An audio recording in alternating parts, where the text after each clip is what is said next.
Bonjour à tous, j'espère que vous allez bien.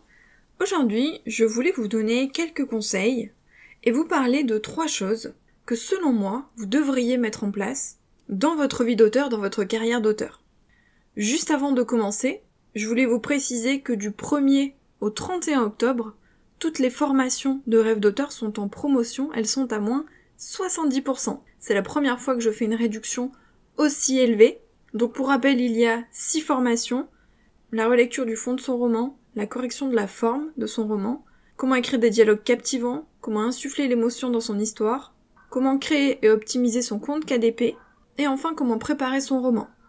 Donc 6 formations à moins 70%, profitez-en, c'est uniquement jusqu'au 31 octobre. Parlons maintenant du sujet du jour. Alors, vous le savez, d'une manière générale, les réseaux sociaux, l'auto-édition, la vie digitale finalement, évoluent. Elle évolue même parfois très vite, même si en France on évolue parfois un petit peu moins vite, ça évolue quand même assez vite. Et c'est vrai que l'univers du livre d'une manière générale a beaucoup changé entre par exemple le moment où moi j'ai commencé, en 2016-2017, et maintenant. Et le fait est que pour pouvoir être auteur en ligne aujourd'hui, c'est-à-dire via les réseaux sociaux, pour pouvoir se faire connaître, pour vendre ses livres sur les boutiques en ligne, etc., il faut s'intéresser à ce changement.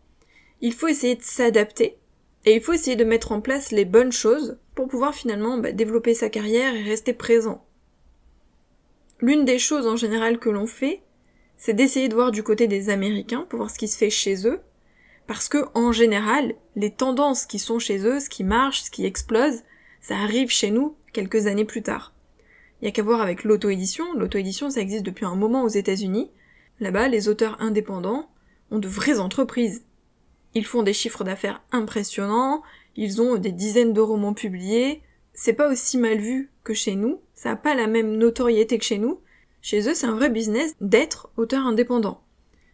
Et donc, il y a des choses qui se font là-bas, qui arrivent petit à petit chez nous, dans une moindre mesure, parce qu'évidemment, le marché n'est pas le même, mais il faut quand même regarder ce qui se passe du côté des Américains, pour pouvoir anticiper sur ce qui va marcher à un moment donné en France. Et au-delà de ça, il faut voir aussi ce qui se fait chez nous tout simplement, ce qui marche, ce qui se développe, ce qui fonctionne mieux que d'autres choses. Et donc moi aujourd'hui j'avais envie de partager avec vous 3 éléments que selon moi vous devriez mettre en place, idéalement rapidement, mais en tout cas on va dire dans les années à venir, parce que ce sont les choses qui marchent, voire qui explosent ou qui vont exploser, et il faut anticiper.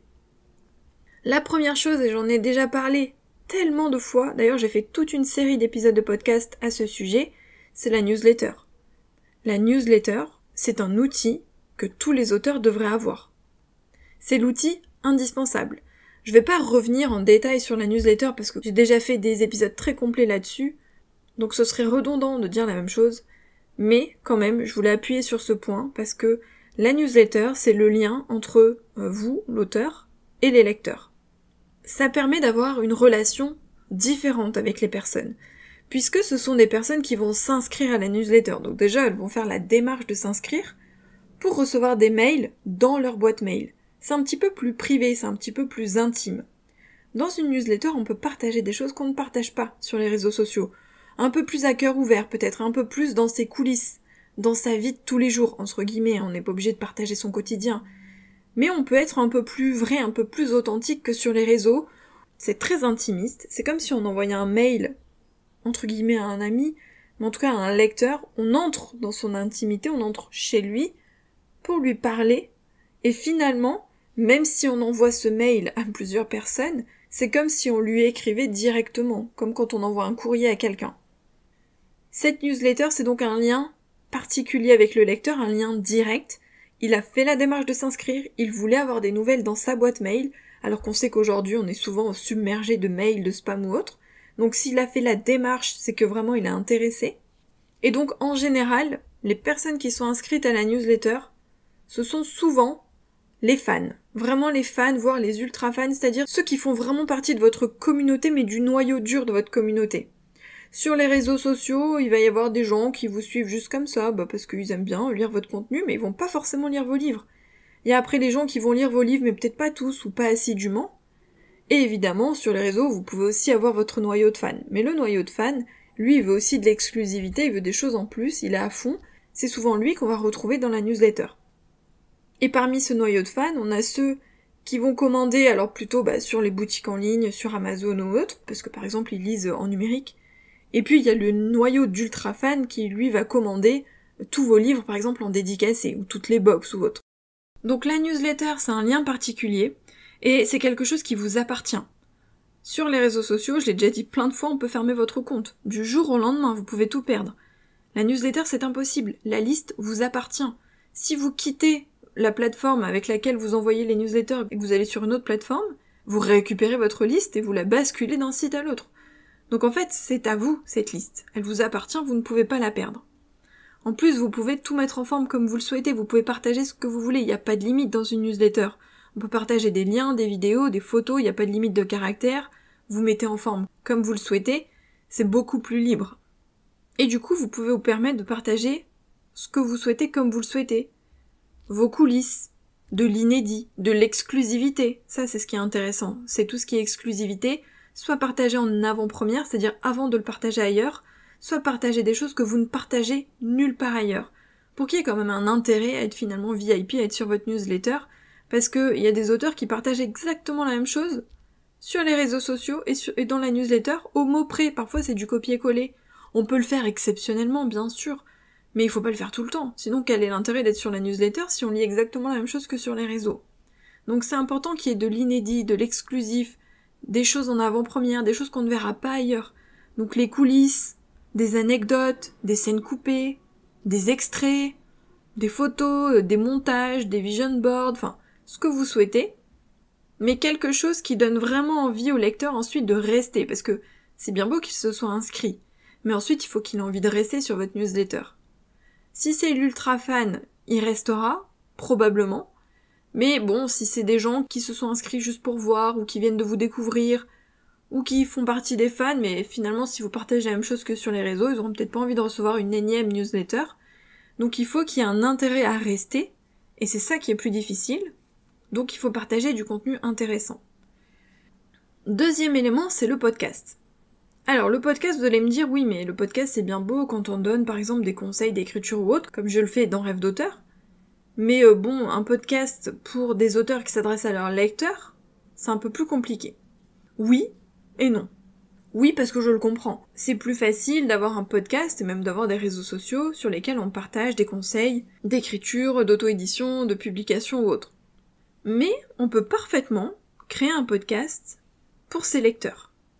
Alors le podcast, tout le monde n'y est pas encore. C'est-à-dire que c'est quelque chose qui se développe vraiment énormément. Quand moi j'ai commencé à écouter des podcasts, en France c'était pas encore très développé. Et encore aujourd'hui, c'est pas énormément développé. Mais ça vient. Ça vient et le podcast c'est quelque chose qui va exploser. Donc si on peut s'y intéresser maintenant, c'est bien parce qu'il vaut mieux être dans ceux qui étaient là, on va dire au début entre guillemets, et pas attendre qu'on soit noyé en fait sous les contenus, comme c'est le cas par exemple sur YouTube. Le podcast, c'est également comme la newsletter quelque chose de plus intimiste. Alors c'est quand même plus développé parce que c'est davantage ouvert. C'est finalement à mi-chemin entre la newsletter et la vidéo sur YouTube. Mais c'est quand même plus intimiste, il y a quelque chose de particulier dans le podcast. Moi vous le savez, j'adore le podcast, vraiment. Je m'éclate avec le podcast. C'est quelque chose que j'apprécie énormément. Et je pense qu'on peut partager du contenu intéressant pour ses lecteurs. Alors ça va peut-être avoir du mal à démarrer parce que souvent c'est des auteurs qui écoutent d'autres auteurs. C'est pas forcément des lecteurs qui écoutent les auteurs. Mais si on arrive à faire grossir sa communauté et si on arrive à bien vendre son podcast, quand je dis vendre, c'est-à-dire le vendre auprès de sa communauté pour qu'il ait envie d'aller l'écouter, pourquoi pas? Ça peut être un plus, en sachant que, un jour, je pense, les podcasts deviendront vraiment monnaie courante, et une majorité de gens écoutera les podcasts, donc c'est intéressant de s'y plonger maintenant. Surtout que, c'est gratuit. Autant la newsletter, quand le nombre d'abonnés commence un petit peu à augmenter, ça devient payant, et c'est pas donné. Autant le podcast, aujourd'hui en tout cas, c'est gratuit, donc il faut en profiter.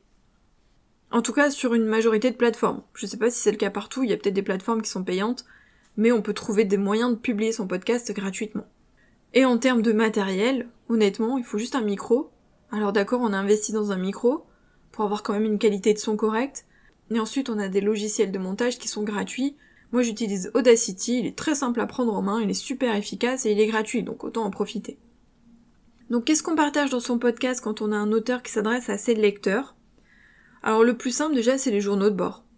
Parler de ses coulisses, de la création de son roman, de comment on avance sur son roman, sur son projet, sur sa saga. C'est l'occasion, c'est comme les vlogs en fait, sauf que là c'est sur podcast, et on peut parler des coulisses de l'écriture de son roman ou de sa saga, de la création de sa couverture, de ses avancées, de ce à quoi on est en train de réfléchir, etc. Et pour les lecteurs, ça peut être intéressant de voir comment ça se passe au niveau de la création et ce qui se passe avant finalement qu'ils lisent le livre, voire après ou autour de la sortie du livre, parce qu'il y a plein de choses qu'ils ne voient pas. On peut partager des extraits, donc c'est-à-dire lire des extraits de son texte. On peut aussi proposer des nouvelles ou des textes qu'on écrit, c'est-à-dire les lire en direct sur le podcast, ou voire même un livre entier. C'est-à-dire, c'est comme un format audio, mais finalement que vous lisez vous-même, ou vous pouvez le faire lire par quelqu'un d'autre, mais bon, le but c'est quand même que ce soit vous sur le podcast. Donc vous lisez en fait un livre que vous proposez gratuitement à vos abonnés. Évidemment, vous pouvez déployer votre podcast et parler de votre lecture, enfin, parler d'autres choses, mais si le but, c'est quand même de faire la promo, finalement, de vos livres, pour développer votre communauté et créer ce lien avec vos lecteurs, il faut essayer de se concentrer sur l'univers de ces romans, sur la création de ces romans, sur le contenu de ces romans.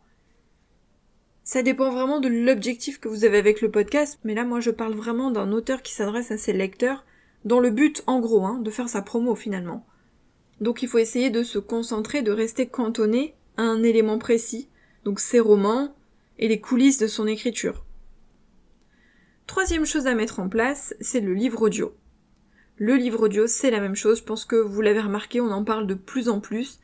Il y a de plus en plus de personnes qui écoutent des livres audio. C'est comme le podcast, l'audio est en train d'exploser d'une manière générale, donc il faut se pencher sur le livre audio. Le fait est qu'aujourd'hui, par exemple sur Amazon, on ne peut pas publier son livre audio seul, mais ça n'empêche pas d'essayer de trouver des solutions pour partager des livres audio. Ça dépend aussi où on veut publier, évidemment.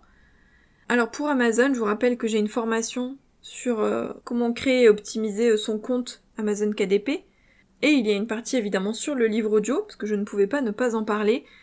Le livre audio, c'est quelque chose qui se développe. Ce que je vous déconseille de faire, c'est de créer vous-même votre livre audio, c'est-à-dire lire vous-même. C'est un vrai métier de lire un livre audio. Déjà, c'est un vrai métier de faire des voix off ou autre, mais lire un roman, c'est encore différent, c'est encore plus particulier. Donc, pour ça, je pense qu'il faut faire appel à des professionnels.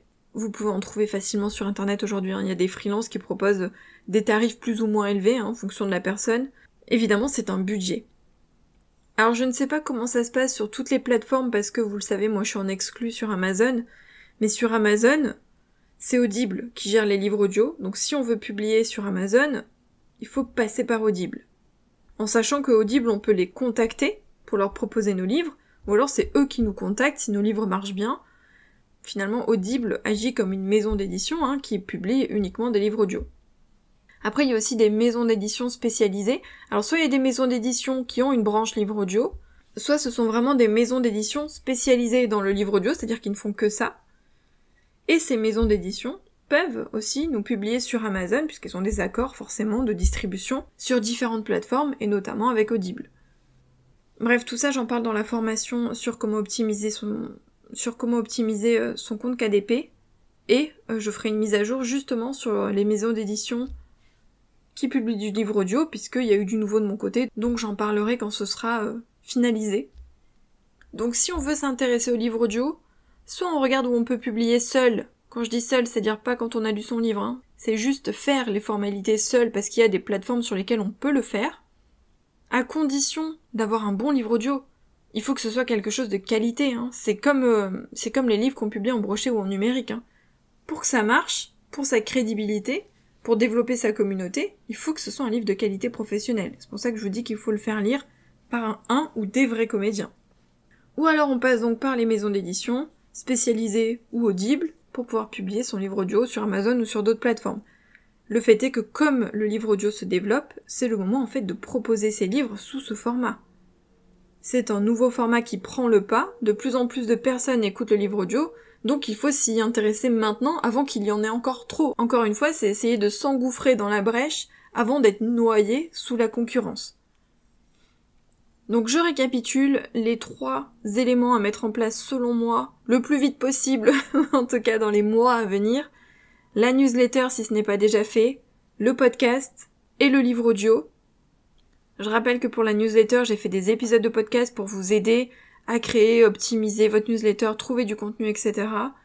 Et pour le livre audio, j'en ai parlé dans la formation sur KDP, donc comment optimiser son compte KDP. Voilà ce que je voulais vous dire sur ces 3 éléments, j'espère que ça vous sera utile. Et puis nous on se retrouve dans 2 semaines pour un nouvel épisode de podcast. Bye!